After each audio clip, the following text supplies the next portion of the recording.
सम्मानित नागरिकों नमस्कार, मैं प्रवीण मिश्रा आज पुनः उपस्थित हो गया हूं और आज बात होगी पॉट फिलअप टेक्निक के ऊपर में।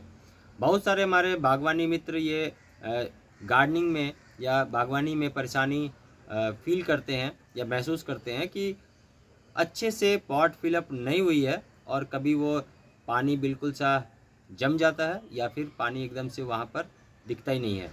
तो ये सारी परेशानी आती रहती है, लेकिन हम लोग बात करेंगे कि यदि पानी जमा होने लगे आपके पॉट में तो समझिए कि कहीं ना कहीं पॉट फिलअप टेक्निक में कोई ना कोई मिस्टेक हो रही है। तो क्या कुछ करना चाहिए हम लोगों को पॉट फिलअप करने के दौरान, इन्हीं बातों को लेकर आज मैं उपस्थित हुआ हूँ और अभी बातचीत वही चलेगी।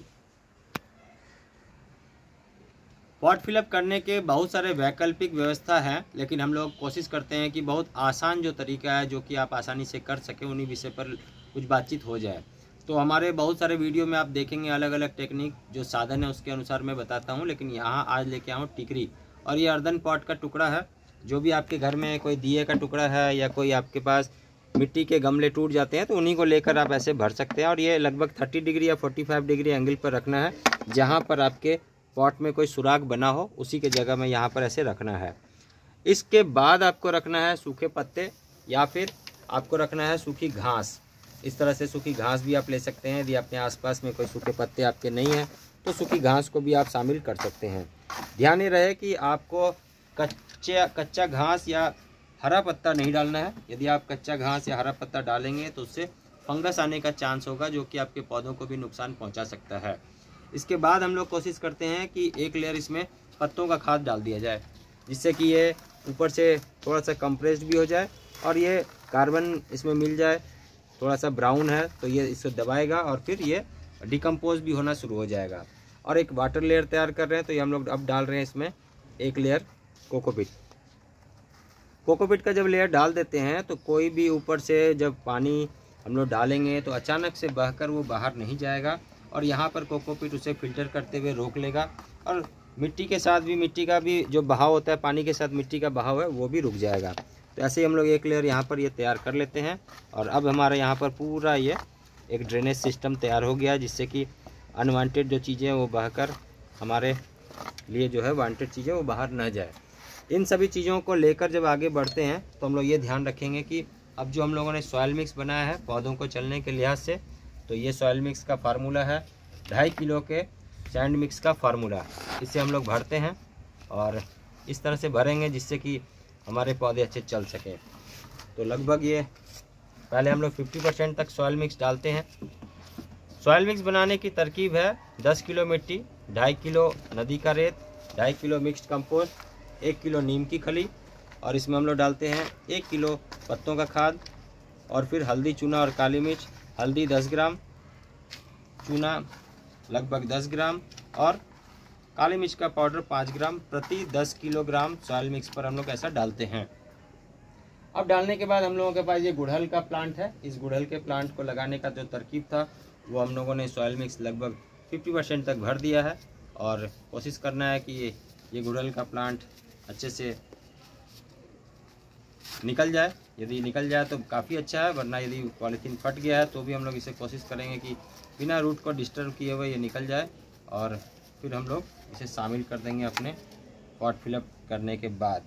इस तरह से अच्छे से पुटअप करना है और फिर अब अगेन हम लोग 20% का जो सॉइल मिक्स है वो और भर देंगे।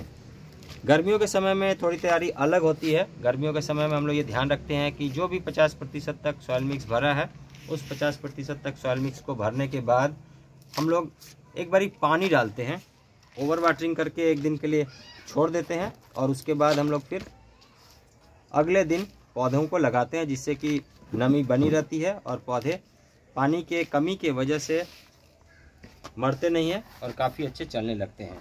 अब हम लोगों को इस तरह से एयर टाइट करना है। एयर टाइट ऐसे करने के बाद फिर अब वाटरिंग कर देना है।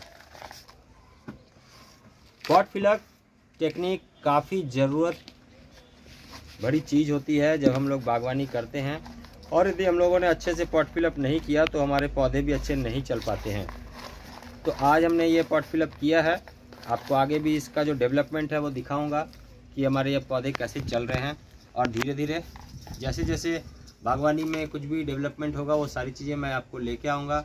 यदि ऐसा झुकाव हो रहा है तो अब हम लोग यहाँ एक स्टिक भी लगा सकते हैं जिससे कि स्ट्रेस ना आए, और यदि स्टिक लगा देंगे तो पौधा हमारा बिल्कुल सही चलेगा। या फिर हम लोग एक साइड पहले थोड़ा सा ज़्यादा सॉइल मिक्स डाल देंगे तो भी हमारा पौधा यहाँ पर स्टेब्लिश होकर चलना शुरू हो जाएगा। जो कुछ भी ज़रूरत है पौधों को ध्यान में रखकर हम लोगों को करना चाहिए, और यदि हम लोग ऐसा करते हैं कि वक्त रहते पौधों की ज़रूरत को यदि समझ लें तो ये काफ़ी अच्छा चलता है। तो अब लगभग 70% तक सॉइल मिक्स डालने के बाद हम लोग शुरुआती दौर में 15-15 दिन के बाद सॉइल मिक्स डालेंगे, न कि सिर्फ मिट्टी।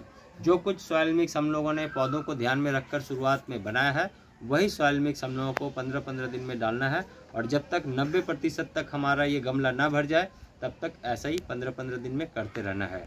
जब हमारा 90% तक सॉइल मिक्स में ये गमला भर जाता है, इसके बाद भी आगे की टेक्निक होती है कि हम पौधों को कैसे सर्वाइवल के लिए उसकी खुराक दें। तो न्यूट्रिएंट मैनेजमेंट के लिए स्पेशल क्लास होगी, उसमें हम लोग ये भी जानकारी आपको देंगे एक नया वीडियो बनाकर कि हम लोग अब और क्या कुछ कर सके। तो बने रहें और एंजॉय करें गार्डनिंग के इस तरह के जर्नी में, और जुड़ने के लिए भी आप सभी का बहुत धन्यवाद।